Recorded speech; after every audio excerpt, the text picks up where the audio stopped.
Terdapat 4 pembahasan. Yang pertama, pengertian kitabah. Kedua, tujuan pembelajaran kitabah. Ketiga, strategi pembelajaran kitabah. Dan yang terakhir, tahap-tahap latihan dalam pembelajaran kitabah. Yang pertama yaitu pengertian kitabah. Kitabah berasal dari bahasa Arab yang merupakan bentukan dari kata katabah yang berarti katakan dan kitabatan. Kitabah berarti tulisan, menyusun, mengumpulkan, dan tepat mendaftarkan. Kitabah adalah keterampilan berbahasa untuk mengungkapkan ide atau pemikiran secara tertulis. Kitabah berfungsi sebagai media komunikasi tulisan antara peneliti dan membaca. Meski terpisah oleh waktu dan tempat, kemahiran kitabah secara umum dimaksudkan untuk berkomunikasi secara tertulis. Karena kitabah pada dasarnya merupakan ungkapan dari apa yang dipikirkan kepada orang lain dalam bentuk tulisan. Keterampilan ini secara umum mempunyai dua aspek, yaitu kemahiran membentuk alfabet dan membaca, serta kemahiran melahirkan pikiran dan perasaan dengan tulisan. Mahmud Kamil Al-Naqoh menyatakan bahwa maharoh kitabah bukan hanya sekedar keterampilan menulis, tapi di dalamnya terdapat beberapa aspek, yaitu maharoh harofiyah, maharoh istiqlal, dan akliyah fikriyah. Sehingga dapat ditarik kesimpulan bahwa kitabah merupakan ungkapan ide atau pikiran seseorang kepada orang lain dalam bentuk tulisan yang menyampaikan informasi yang terdapat dalam pikiran yang berupa ide-ide, gagasan, pikiran, ataupun yang lainnya melalui sebuah tulisan, sehingga informasi tersebut dapat menerimanya melalui tulisan. Seperti halnya pembelajaran pada umumnya, pembelajaran keterampilan kitabah memiliki beberapa tujuan yang hendak dicapai. Di antaranya yaitu yang pertama, agar peserta didik mampu menuliskan kata-kata dan kalimat bahasa Arab dengan sendiri, mahir, dan benar. Yang kedua, agar peserta didik mampu menuliskan dan membaca kata-kata dan kalimat bahasa Arab secara terpadu. Yang ketiga, melatih panca indera peserta didik untuk menjadi aktif berbahasa Arab, baik melalui perhatian, pendengaran, penglihatan, pengucapan, maupun penelitian. Yang keempat, menumbuhkan penelitian bahasa Arab yang indah dan rapi. Yang kelima, menguji kembali pengetahuan siswa terhadap penelitian kalimat yang telah dipelajari. Yang keenam, melatih siswa mengarang dengan bahasa Arab dengan menggunakan gaya bahasanya sendiri.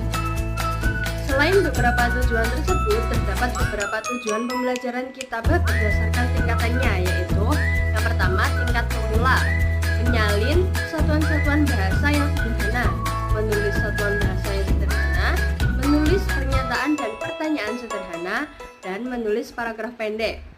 Yang kedua, tingkat menengah, menulis pernyataan dan pertanyaan, menulis paragraf, menulis surat, menulis karangan pendek, dan menulis laporan. Yang ketiga, tingkat lanjut, menulis paragraf, menulis surat, menulis berbagai jenis karangan, dan menulis laporan. Selanjutnya yaitu strategi pembelajaran kitabah. Ada tiga. Yang pertama, masyarakat Alkitabah Al-Falah. Strategi ini dapat digunakan untuk melihat tingkat kemampuan peserta didik dalam menulis, di samping untuk membentuk kerjasama tim. Langkah-langkah strategi ini adalah: yang pertama, buatlah pertanyaan-pertanyaan yang dapat memotivasi peserta didik untuk dapat membuat karangan pendek sebagai jawaban pertanyaan tersebut. Yang kedua, mintalah peserta didik untuk menjawab sekaligus mengembangkan jawabannya dalam bentuk narasi tulisan. Yang ketiga, mintalah peserta didik untuk berkeliling mencari teman yang dapat membantunya bekerja sama menjawab pertanyaan tersebut. Tekankan pada mereka untuk saling membantu. Yang keempat, setelah pertanyaan terjawab semuanya, peserta didik diminta untuk kembali ke tempat duduknya masing-masing. Jawaban-jawaban tersebut kemudian didiskusikan dari segi isinya dan susunan kalimatnya. Yang kedua yaitu ada takbir al-suwar. Strategi ini sangat baik dipakai untuk melibatkan peserta didik dalam menemukan dan menyusun ide cerita secara sistematis. Langkah-langkahnya adalah: yang pertama, tahap persiapan. Siapkan gambar yang sesuai dengan tema yang akan diajarkan. Yang kedua, langkah-langkah pelaksanaan. Peserta didik diminta untuk mengidentifikasi gambar tersebut dan membuat tulisan secara runtut dan logis dalam waktu yang sudah ditentukan. Lalu, seorang peserta didik diminta untuk membacakan hasil tulisannya dan peserta didik lainnya mengkritisi tulisan tersebut dari segi tata bahasanya. Kemudian akhiri pembelajaran dengan menjelaskan kesalahan-kesalahan umum dalam tulisan peserta didik. Yang ketiga yaitu ada kitabah al-musyarat. Strategi ini sebaiknya digunakan di akhir sesi pembelajaran. Strategi ini bertujuan untuk melibatkan peserta didik sejak awal dalam merespon proses belajar mengajar di dalam kelas. Langkah-langkahnya yaitu: yang pertama, bagikan kertas pada peserta didik. Yang kedua, peserta didik diminta menulis pada kertas yang telah disediakan tentang apa yang telah mereka pelajari hari itu, atau berupa evaluasi terhadap PMB, atau juga dapat berupa tanggapan dan harapan pembelajaran berikutnya. Yang ketiga, jika waktu memungkinkan, maka guru memberikan komentar atau jawaban terhadap tulisan mereka. Selanjutnya yaitu tahap-tahap latihan dalam pembelajaran kitabah.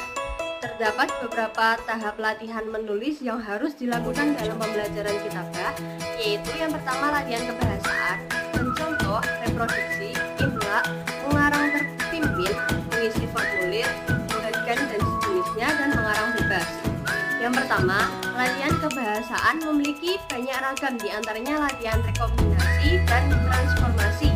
Rekombinasi merupakan latihan menggabungkan kalimat-kalimat yang mulanya berdiri sendiri menjadi satu kalimat panjang. Sedangkan transformasi merupakan latihan mengubah bentuk kalimat dari kalimat positif menjadi kalimat negatif, kalimat berita menjadi kalimat tanya, dan sebagainya. Yang kedua yaitu ada tahap mencontoh. Dalam tahap latihan ini, peserta didik akan mempelajari banyak hal. Di antaranya, pertama, peserta didik belajar dan melatih diri menulis dengan tepat sesuai contoh. Yang kedua, peserta didik belajar mengeja dengan benar. Ketiga, peserta didik berlatih menggunakan bahasa Arab yang benar. Sebagian besar para ahli dalam pengajaran bahasa setuju bahwa membaca dapat memperbaiki keterampilan mengarang. Lebih banyak peserta didik membaca, lebih banyak dapat diharapkan karangannya menjadi lebih baik. Mencontoh tentu melalui proses membaca. Karena itu, dengan mencontoh, peserta didik kita latih membaca juga. Dan apabila hal ini dikerjakan dengan sistematis, diharapkan terjadinya perbaikan dalam mengarang karangan. Tahap yang ketiga yaitu reproduksi. Reproduksi adalah menulis berdasarkan apa yang telah dipelajari secara lisan. Dalam tahap ini, peserta didik sudah mulai dilatih menulis tanpa ada model. Model lisan tetap ada dan harus model yang benar-benar baik. Jawaban-jawaban yang benar atas pertanyaan-pertanyaan dalam pengajaran membaca ataupun latihan pola kalimat yang biasanya dikerjakan secara lisan dapat dipakai sebagai latihan atau maksudnya.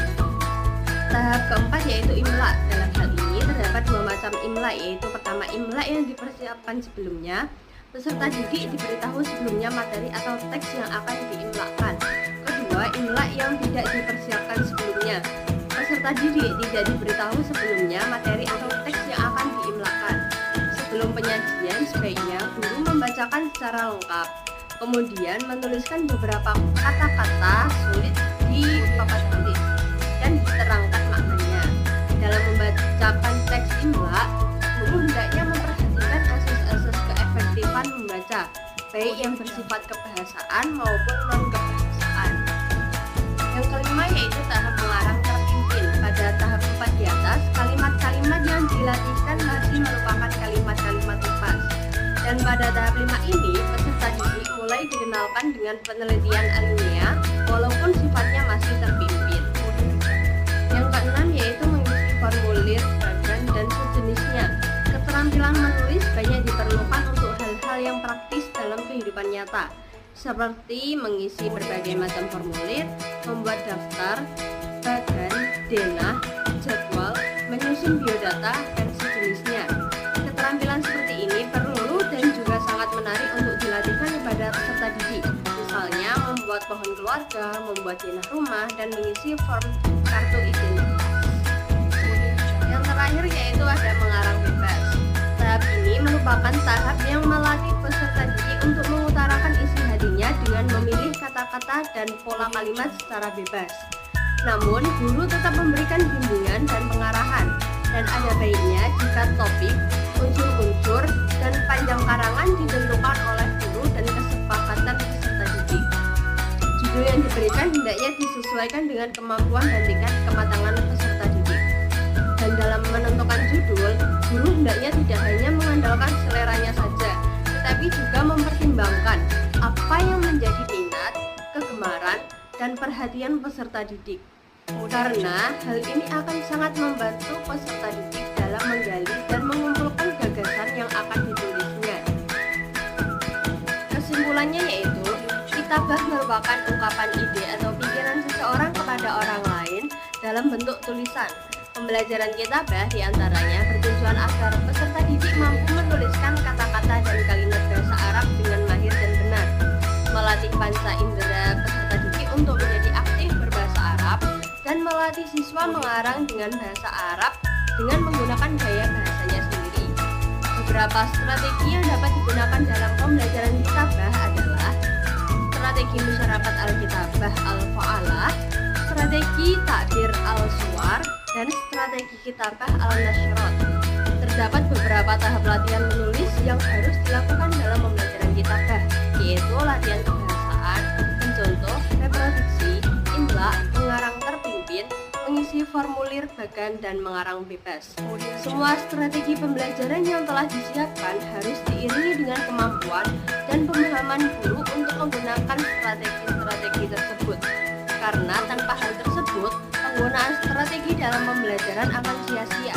Oleh karenanya, pemahaman serta kemampuan untuk menerapkan sebuah strategi pembelajaran sangatlah penting agar tujuan pembelajaran dapat tercapai dengan baik dan agar proses pembelajaran dapat berjalan terarah menuju tujuan tersebut. Baik, sekian dari saya, kurang lebihnya mohon maaf. Wassalamualaikum warahmatullahi wabarakatuh.